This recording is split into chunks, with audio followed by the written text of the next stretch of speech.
Evergreen Media Network Studios, brought to you by Evergreen Media, creating cohesive marketing campaigns. Evergreen Media in Vero Beach. No one told me that. No one told me that. No one told me that. In pregnancy highs and lows, We are tackling the I didn't knows it's the No One Told Me podcast with Janay. and Tay. Well, hello, everyone. I know that it is the holiday season, and Janay and I are really excited to do another giveaway to a family and bless them this holiday season. So thank you to everyone who participated on social media. We're really excited to announce the winner, so I'm going to pass that over to Janay so she can share what the trivia question was, as well as the answer and the winner. Absolutely. So the trivia question this week was, what is Healthy Start's newest program? The answer is our fatherhood program. We launched it October of last year, 2022. Yep. So thank you to everyone who submitted those answers. There were a couple people this time who did have the wrong answer. So no lactation. We've had lactation for years. So that was one of our first programs because we are embedded in the hospital, and then we also go into the homes. So just to clarify that.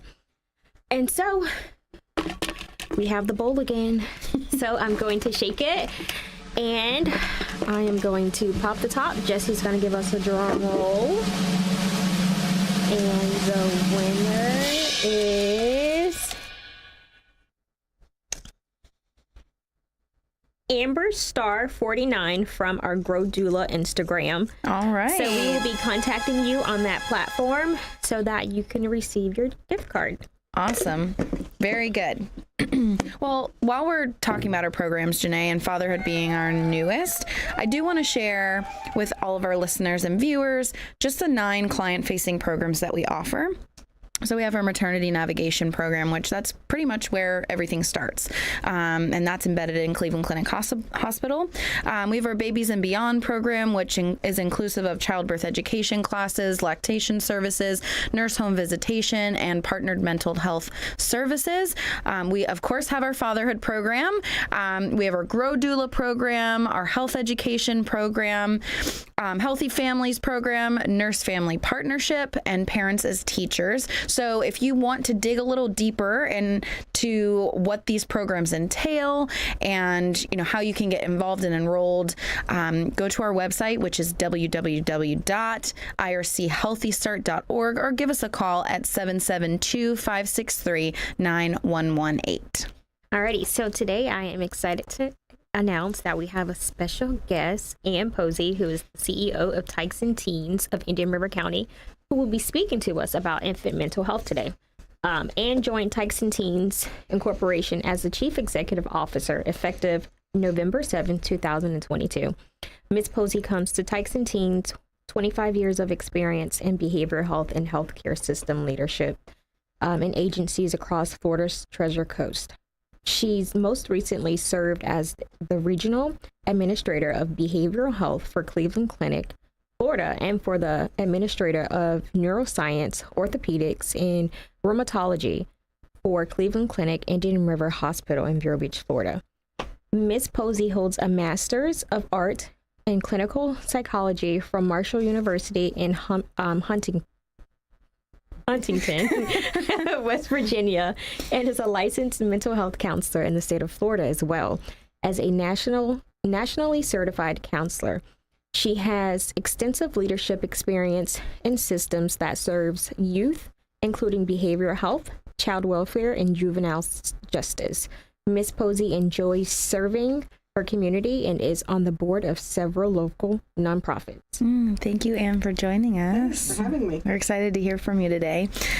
So when we first chatted, I know Megan introduced us, and we started chatting, and you had said, "Oh, I'd love to come on to the podcast and talk about infant mental health."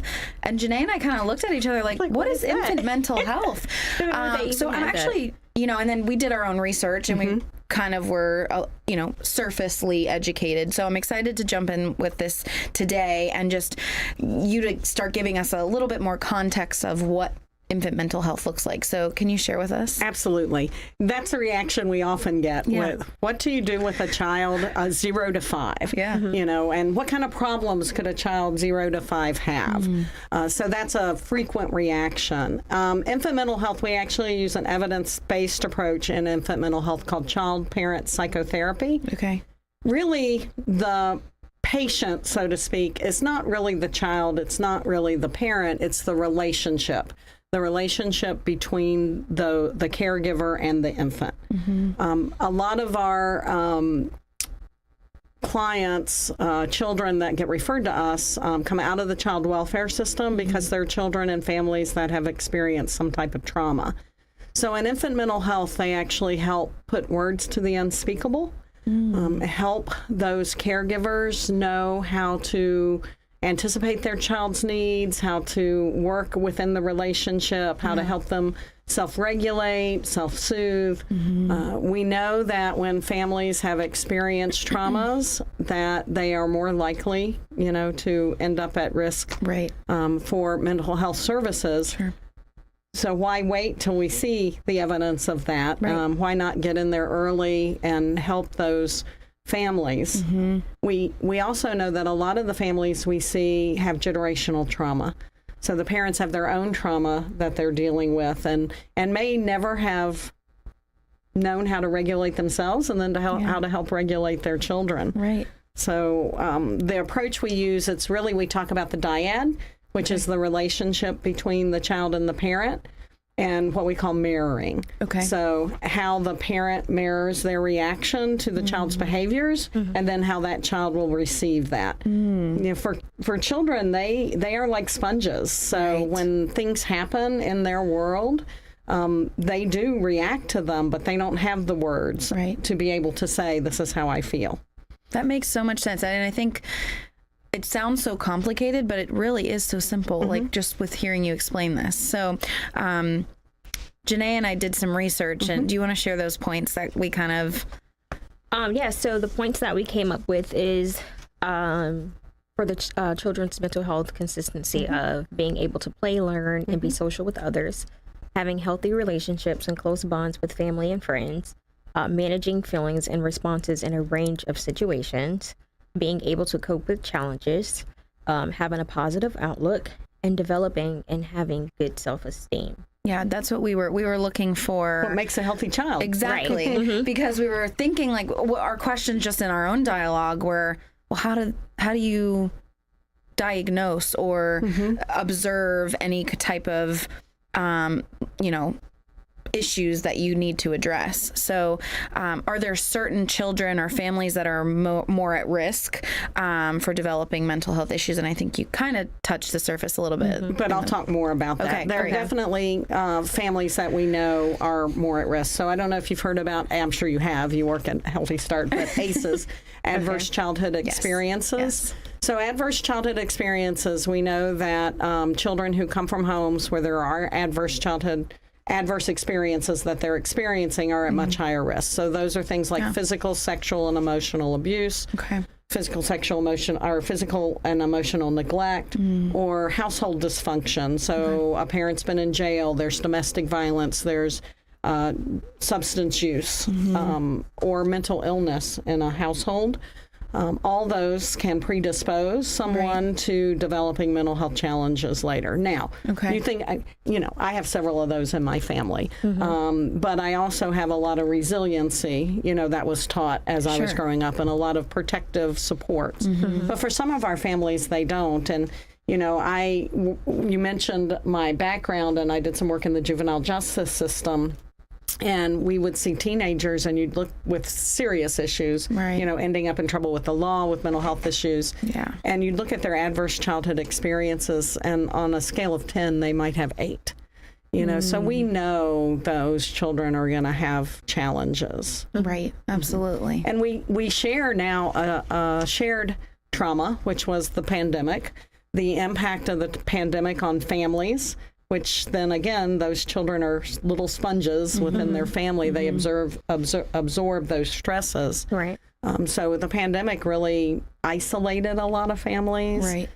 caused financial stress in a lot of families. There was a lot of loss, Right. of maybe supportive people within that family, grandparents, et cetera. And I know that you guys see a large population of Indian River County. How many families do you serve in a year annually within Tykes and Teens? So, I probably didn't bring those numbers with me. But, I know, I was just thinking about it in our at least conversation. 1,000 children across the Treasure Coast. So we serve 4 counties. Okay. Infant mental health is a smaller program. Sure. And the children tend to stay in that level of care a little longer, so usually about a year.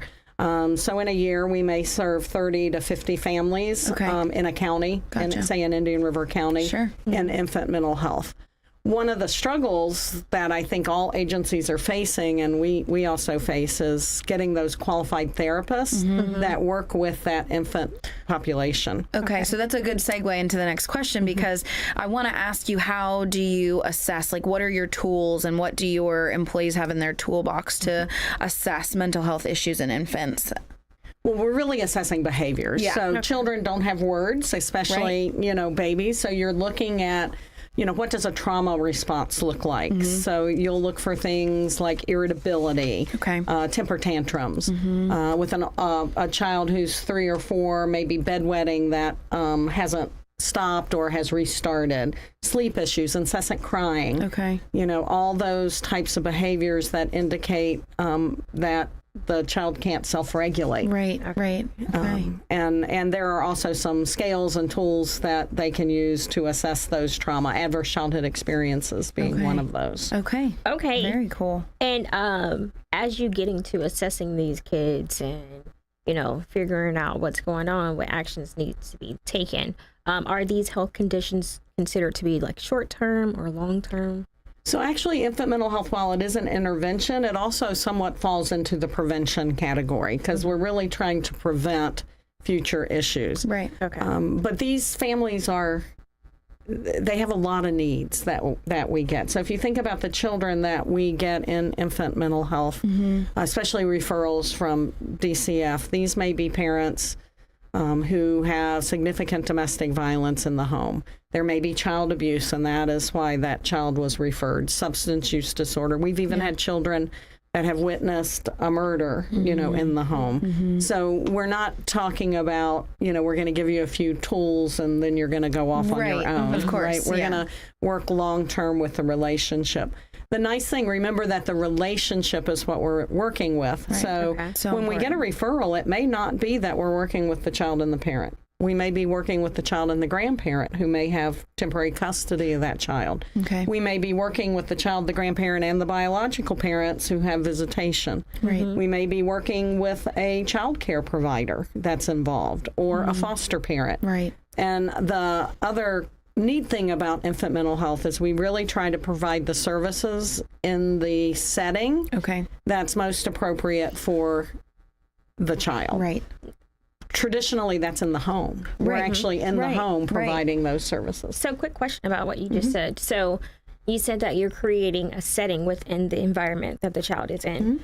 While you guys are in the process of getting all that established, do you guys ever run into like shifts of the environment? So you said like there may be guardians who just have supervision, say that they get their full visitations back and they want to change how things are going, but you guys are seeing progress with that child.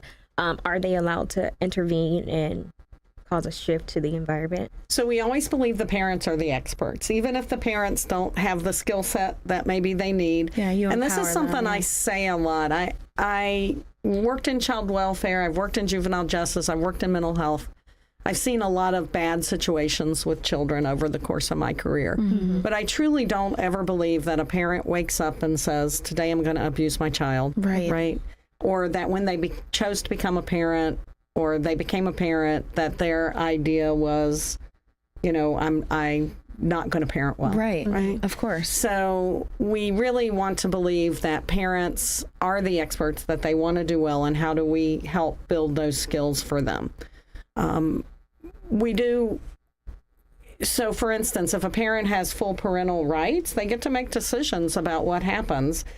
So, but if DCF, Department of Children and Families, is involved, we always work with them and do status reports with them. But yes, if, say, a child was removed and we were working with the grandparents, maybe that's where the child was placed, maybe the parents had substance use issues, completed treatment, re-entered the picture, retained custody of their child, we would want to then work with transitioning that relationship and that work to the parent. Okay. If the parent didn't want to be involved, we would do our best, obviously, to convince them to continue that treatment. And generally, there's a little bit of ability to maneuver that, if they've been under Child Protective Services. Yeah, absolutely. But not all our referrals come from Child Protective Services. We get a lot of parents that self-refer. They recognize that they are having some struggles or something's going on with their infants. Yeah. So we hear a lot of moms that, well, not a lot, I guess, but I think the moms that are saying this feel isolated and they don't feel like there's a larger population of this, but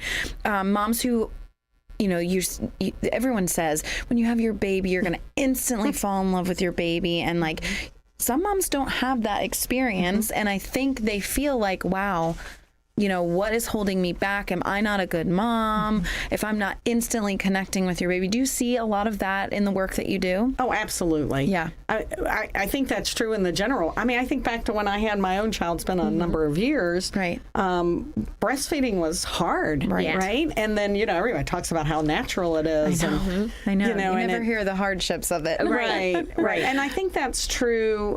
Social media plays a big, role in that with what is normal. What does normal look like? Yep. So I think that what infant mental health therapists who are very, very good at understanding the relationship and, like I said, putting the words to the unspeakable. So for some parents, the unspeakable may be, I don't know how to bond with my child. I don't like the way they're behaving. Right. Feel like shaking them when they cry incessantly. Right.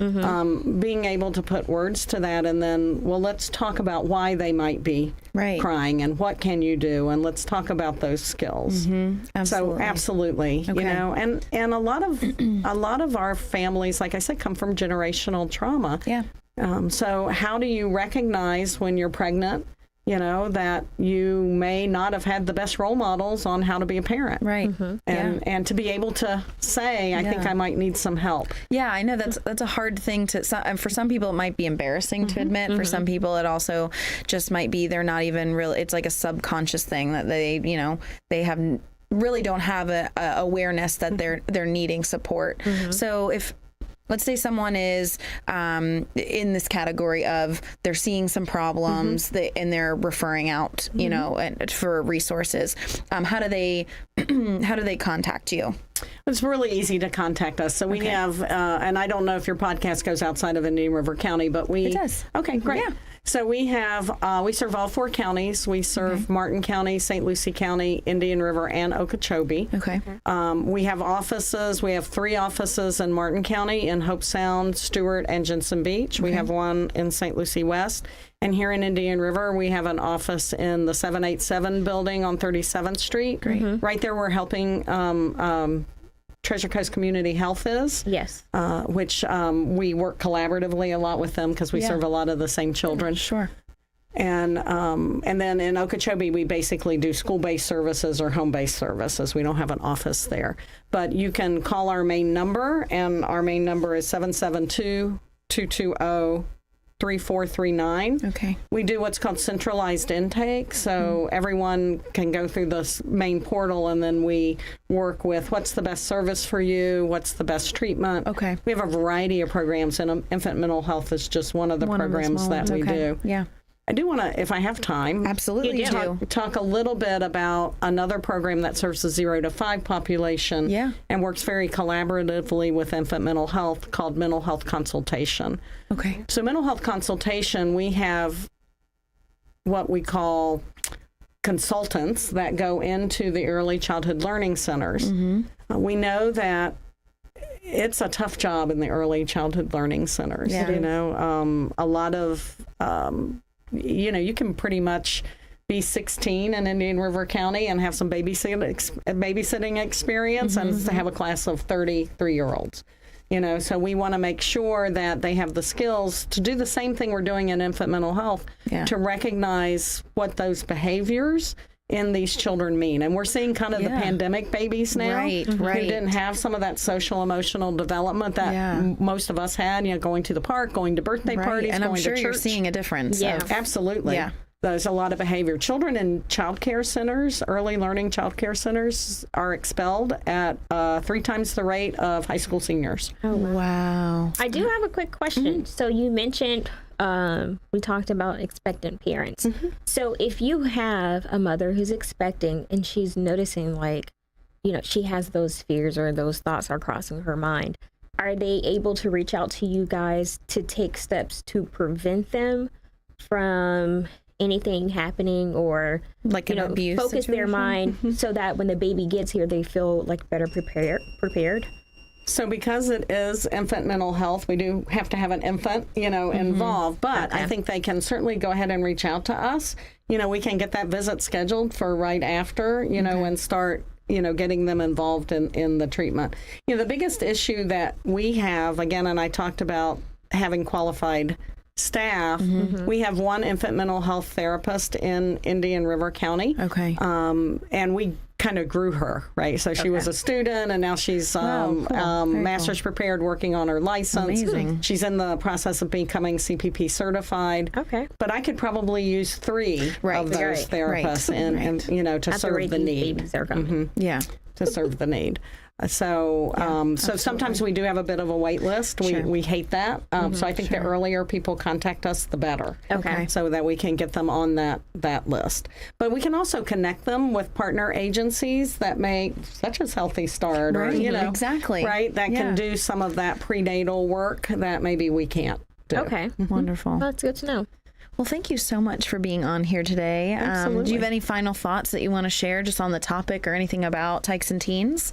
So I believe we still have a lot of stigma around accessing mental health services. Yeah. One of the gifts of the pandemic is that we were able to start talking a little more openly. But again, I think infant mental health is one of those topics people don't know a lot about, and they just, Clearly. right. Yeah, it's not even something that they think about. Right. You Right. know? We're a very reactive society. We wait until we have a problem, Yes. and then we intervene. And if we could get more into this space, which is, if there's some issues, let's get in there earlier. Right. All it takes is one caring adult in a child's life to make a huge difference. That's right. And we would love to be that caring adult.